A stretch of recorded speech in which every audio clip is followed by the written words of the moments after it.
السلام علیکم ناظرین کرام، آج دعا کے متعلق چند باتیں آپ کے ساتھ شیئر کریں گے۔ دعا کیا ہے؟ دعا کی حقیقت کیا ہے؟ دعا کی اہمیت کیا ہے؟ اسلام میں دعا کا مقام کیا ہے؟ تو آئیے سب سے پہلے ہم دعا کا معنی آپ کو بتاتے ہیں۔ دعا کہتے ہیں پکارنے کو۔ دعا کا معنی ہے سوال کرنا، خیر مانگنا۔ اس کی حقیقت بارگاہ الہی میں اپنی ناتوانی اور عاجزی کا اقرار کرنا اور اللہ تعالیٰ کی ذات کو منبع جود و سخا سمجھ کر اس کے سامنے سوال کرنا، یہ دعا کی حقیقت ہے۔ دعا کا اسلام میں کیا مقام ہے؟ اس کی اہمیت کیا ہے؟ دعا ضمیر کی ایک آواز ہے۔ یہ بات انسان کی فطرت میں داخل ہے۔ جب اس پر کوئی مصیبت آتی ہے یا اس کے دل کو ٹھیس لگتی ہے یا وہ تکلیف میں مبتلا ہوتا ہے تو ایسے موقعوں پر اس کی نگاہیں سہارے ڈھونڈتی ہیں اور وہ دعا کے لیے ہاتھ اٹھاتا ہے اور مدد کے لیے رجوع کرتا ہے۔ اگر وہ امر ایسا ہو کہ کوئی انسان اس کی مدد کر سکتا ہے تو وہ انسان سے اس مدد کا طلبگار ہوتا ہے، ورنہ وہ کسی ایسی ہستی سے مدد چاہتا ہے جو اس کے نزدیک اس امر میں اس کی مدد کر سکتی ہے، اور وہ خالق کائنات کی ہی ذات ہے، کیونکہ وہی حاجت روا اور عالم کا کارساز ہے۔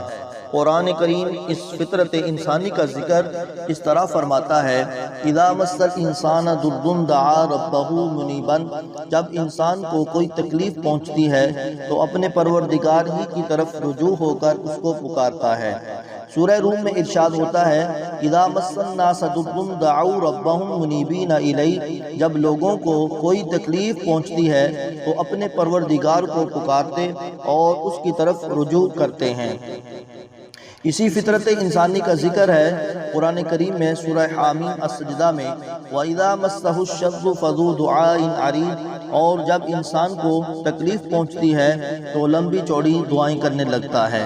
سورہ یونس میں ارشاد ہوتا ہے: اِذَا مَسَّ الْإِنسَانَ الضُّرُّ دَعَانَا لِجَنبِهِ أَوْ قَاعِدًا أَوْ قَائِمًا، اور جب انسان کو تکلیف پہنچتی ہے تو لیٹا اور بیٹھا اور کھڑا ہر حال میں ہمیں پکارتا ہے۔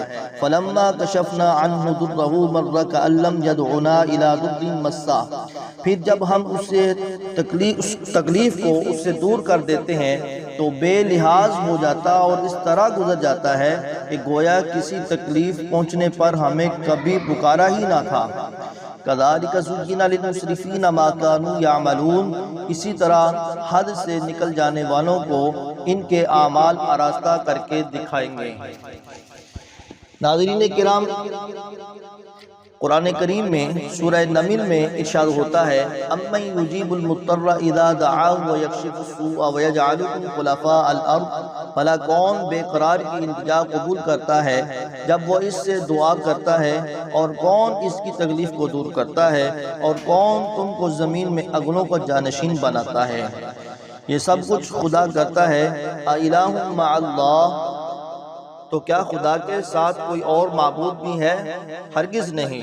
قلیلا ما تذکرون، تم بہت کم غور کرتے ہو۔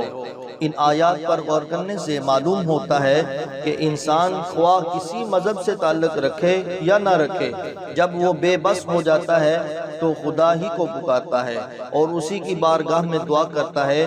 جو لوگ فطرت سلیمہ پر قائم رہتے ہیں وہ دکھ تکلیف ہی میں نہیں بلکہ راحت اور خوشی میں بھی خدا ہی سے دعا مانگتے ہیں اور اس کو کبھی فراموش نہیں کرتے۔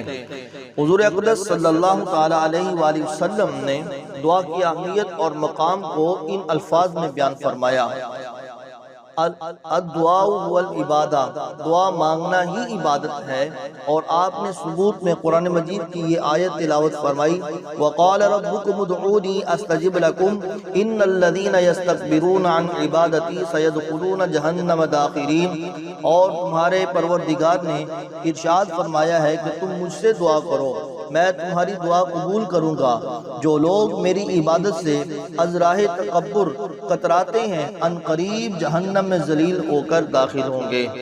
اس آیہ مبارکہ پر غور کرنے سے یہ معلوم ہوتا ہے کہ دعا اللہ تعالیٰ کو مطلوب اور مرغوب ہے، اور اس سے اعراض کرنا، تکبر کرنا، اس سے بری ہو جانا سرکشی کی علامت اور ناراضگی کا باعث ہے۔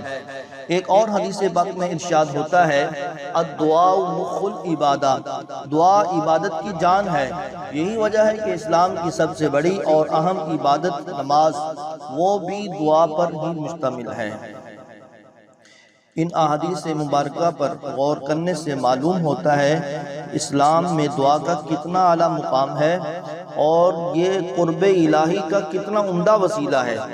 دعا مانگنے سے دعا قبول ہوتی ہے، جو ہماری غرض، ہمارا مطلب ہوتا ہے وہ بھی پورا ہوتا ہے، اور اس سے قرب الہی کا عمدہ وسیلہ بھی ملتا ہے کہ ہمیں قرب الہی نصیب ہوتا ہے۔ اسی لیے ہمیں ہر وقت ہر حال میں اپنے رب ذوالجلال سے دعائیں مانگتے رہنا چاہیے، چاہے مصیبت میں ہوں، چاہے خوشی کے عالم میں ہوں، ہر حال میں دعائیں مانگتے رہنا چاہیے۔